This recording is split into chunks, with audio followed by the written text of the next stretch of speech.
Bonjour, je suis avec Farid Saadi. Bonjour. Saadi Farid, tu es artiste. Oui.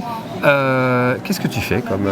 Alors principalement ce qui m'éclate c'est faire du surréalisme. J'aime en fin de compte dissimuler principalement une femme, mais ça peut être un homme ou une femme dans un paysage, et ce qui s'appelle la pareidolie. D'accord, ok. Et du coup c'est ton inspiration, tu ne fais que ce type de création ou tu fais d'autres choses C'est ce que j'aime faire. Je fais aussi des animaux, je fais aussi des nus ou des paysages, mais je trouve que le surréalisme c'est un investissement beaucoup plus poussé dans l'art justement. Ouais. On en reparlera tout à l'heure parce que j'ai fait des choses avec des peintres surréalistes assez extraordinaires. L'inspiration te vient comment? Principalement ça peut être quand je dors, mais j'ai remarqué aussi que beaucoup, et je ne suis pas le seul, c'est qu'en faisant du sport, c'est là qu'il y a beaucoup de l'esprit choses l'esprit se libère. Je ne sais pas s'il y a quelque chose dans le cerveau qui se passe. Ouais, ça c'est fort possible.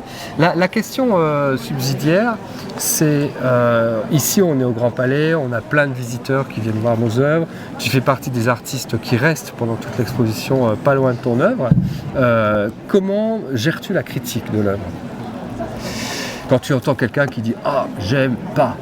Parce que quelqu'un qui dit « j'aime », ça flatte, mais quelqu'un qui dit « j'aime pas ». J'aime bien en fin de compte quand quelqu'un dit « j'aime pas » parce que c'est plus là que je vais aller vers lui pour lui demander pourquoi est-ce qu'il n'aime pas. D'accord. Et ça m'est arrivé déjà, et en fin de compte, après avoir discuté, les gens en fin de compte, ils n'ont pas bien regardé le tableau. Ouais. Et quand ils comprennent le message qu'il y a, ils repartent en disant « j'aime ». Finalement. Ça marche. Ok, ça c'est cool, Et alors dernière question, moi qui me tient à cœur, c'est est-ce que tu fais passer des messages? Est-ce que l'artiste doit faire passer des messages? Est-ce que quand on crée quelque chose, en plus de la création artistique, on donne un peu plus et on passe un message ou qu'on porte une conviction je pense que de faire passer un message dans un tableau, ça lui donne une vie, et je pense qu'en face les gens ils le ressentent.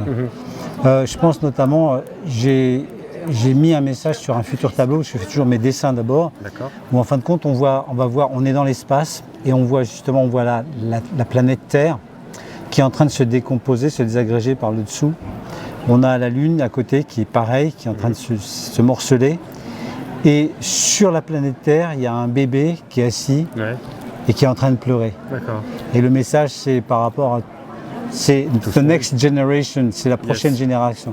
Qu'est-ce qu'on va laisser derrière nos enfants? Voilà. Bon, c'est pas très gai, mais bon. C'est le deuxième qui me fait pleurer. Mais bon. Non, mais écoute, il faut en parler. On peut en parler avec le sourire, avec la peinture, etc. Mais il faut en parler, je suis d'accord. Et mon but, parce que tu sais, on a plusieurs idées, mais on croit en envers certaines plus que d'autres. Je me suis dit qu'il faut absolument que ce tableau, parce que là il n'y a que le dessin qui est fait, j'ai 1 an pour le faire, pour exposer ici, pour le représenter ici. Allez, Paris tenu. Paris tenu. Ça marche. Merci Farid. De rien. Et puis bonne fin d'exposition. Ok. À bientôt. Au revoir.